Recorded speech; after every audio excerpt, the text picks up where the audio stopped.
Back to my YouTube channel and my first vlog. तो vlog बनाने के मेरे पास 2-3 रीज़न थे गाइस। एक तो हर बंदा ही व्लॉग्स बना रहा है, ठीक है। दूसरा ये कि मैं जा रही थी 1 साल के लिए कोरिया और मैंने बहुत मुश्किल से अपने चैनल को ग्रो किया है, सब्सक्राइबर बढ़ाए हैं। तो अगर 1 साल का गैप आ जाता तो मेरा चैनल डेड होने का खतरा था, इसलिए मैंने व्लॉगिंग का स्टार्ट किया और मैंने आपको बिल्कुल भी बोर नहीं करना। इंशाल्लाह वहाँ जाकर भी आपके साथ बहुत सारी नई चीज़ें शेयर करना। वैसे तो आपको पता है कोरिया में हर दूसरा बंदा व्लॉगिंग कर रहा है, तो देखने के लिए बहुत कुछ है, लेकिन मैं आपको अपने तरीके से, जो हम लोग मतलब एक नॉर्मल से पर्सन होते हैं और वहाँ जाके क्या क्या नया मुझे लगा, ठीक है, वो सब मैं आपके साथ शेयर करूँगी। तो ये मेरा फर्स्ट व्लॉग था गाइज़। मैं इतनी मतलब बार-बार वो हो रही थी कि जैसे ही मैं कैमरा निकालती थी मुझे लगता था कि हर कोई मुझे ही नोट कर रहा है और हर कोई मुझे ही देख रहा है।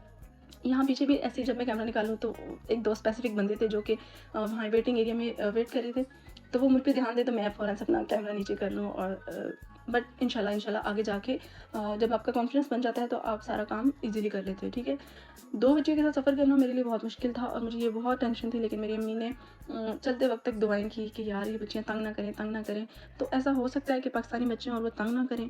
तो गाइस शुक्र है यहाँ पर इन्होंने लाइट्स डिम की, जिसकी वजह से बच्चियाँ सो गई, ठीक है। जब भी जहाज़ एक अपनी स्पेसिफिक हाइट पर पहुँच जाता है उसके बाद लाइट डिम कर देते हैं और उसके थोड़ी देर बाद आपको खाना दिया जाता है। मतलब जहाज़ के फ्लाई करने से घंटे के बाद आपको खाना दे दिया जाता है। ये खाना दिखने में जितना ही कलरफुल और यम्मी लग रहा होता है उतना ही टेस्टलेस होता है गाइस। बिल्कुल ऐसे जैसे कि मतलब इसके अंदर कोई मसाला ऐड नहीं होता, क्योंकि ये हर तरह के इंसान के लिए होता है, क्योंकि आपको पता है फ़्लाइट में हर तरह का पैसेंजर होता है, ठीक है। तो इन्होंने 7 एक्स्ट्रा जो है स्पाइसेस दिए हुए होते हैं, जिनमें नमक होता है और ब्लैक पेपर होता है कि किसी को अगर स्पाइसी करना है तो वो अपनी चॉइस के मुताबिक कर सकता है। तो पास्ता तो इनका इतना अच्छा नहीं था, लेकिन ये जो स्वीट था। तो गाइस यहाँ पर खाना खाने के बाद मैं भी सो गई थी और यहाँ पर अनाउंसमेंट की वजह से आँख खुल गई थी। जहाज़ जब भी लैंड करता है उससे 35 या 45 मिनट पहले अनाउंसमेंट होती है कि हम लैंड करने वाले हैं। तो मैंने क्या किया, बच्चियों को जगाया, इनको वॉशरूम लेके गई, फ्रेश करवाया, क्योंकि मेरी कनेक्टिंग फ़्लाइट थी। 1 घंटा 35 मिनट के अंदर मुझे दूसरी फ़्लाइट के अंदर इन होना था। तो अगर वहाँ पर जहाँ पे हमने स्टे करना था, अगर वहाँ पर इनको मैं वॉशरूम लेके जाती और टाइम वेस्ट हो जाना था। तो गाइस अब था लैंडिंग का टाइम और लैंडिंग के टाइम मुझे बहुत डर लग रहा था, क्योंकि जहाज़ फ्लाई करने के टाइम पे और लैंडिंग के टाइम पे इतना तेज़ मूव करता है कि बंदे को वाक़ई डर लग जाता है। मे बी मुझे इतना डर ना लगता, लेकिन मैंने टिकटॉक पे प्लेन क्रैश की वीडियोज़ देख ली थी, 1-2 ही देखी थी, बट आपको पता है उससे एक डर सा बैठ जाता है। तो मैं यहाँ पर आयत कुर्सी पड़ी थी, अल्लाह का शुक्र हम सेफली लैंड कर गए थे। और दूसरा ये था कि मेरी कनेक्टिंग फ़्लाइट थी, मुझे एक फ़्लाइट से दूसरी फ़्लाइट में जाना था। तो मुझे थोड़ा-सा डर था कि पता नहीं मे बी मुझसे हो पाएगा या नहीं हो पाएगा, क्योंकि बच्चियों के साथ थोड़ा-सा मुश्किल था। तो मैंने जहाज़ के अंदर ही एक पाकिस्तानी फ़ैमिली थी, उनसे बात कर ली थी और उन्होंने मेरी काफ़ी हेल्प की। उन्होंने मेरा सारा सामान होल्ड कर लिया और अगला जितना भी हमारा काम था वो सब उन्होंने ही देखा था। तो गाइस यहाँ पर एक special message to my subscriber जिन्होंने मेरे चैनल को ब्यूटी टिप्स के लिए सब्सक्राइब किया था, तो वो भी कंटिन्यू रहेंगे। साथ-साथ कोरियन मेकअप और कोरियन प्रोडक्ट पर मैं वीडियोज़ बनाती रहूँगी, तो आपने परेशान नहीं होना।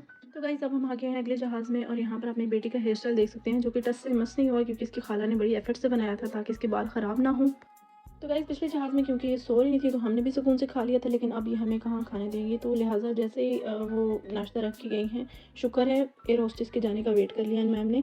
उसके बाद उन्होंने सब कुछ चेक किया और अपनी मर्ज़ी से चूज़ किया कि हमें क्या खाना है तो क्या नहीं। तो गाइस ये था नाश्ता हमारा सुबह का, जो कि बोरिंग सा था, लेकिन बच्चियों ने सिर्फ ब्रेड और जैम खाया और मैंने भी एक ही प्लेटर ओपन किया था। जो एक्स्ट्रा प्लेटर थे वो मैंने एयर होस्टेस को बुला के वापस भिजवा दिए थे, क्योंकि वेस्ट करने वाली बात थी, क्योंकि हमने खाने तो थे नहीं। तो गाइस अब हमारी लैंडिंग में बिल्कुल थोड़ा-सा टाइम रह गया था और लैंडिंग से पहले मेरे ज़हन में यही चल रहा था कि बच्चियाँ पहले किसको मिलेंगी, क्योंकि मेरे 2 भाई भी वहाँ पर होते हैं और एक इनके पापा होते हैं।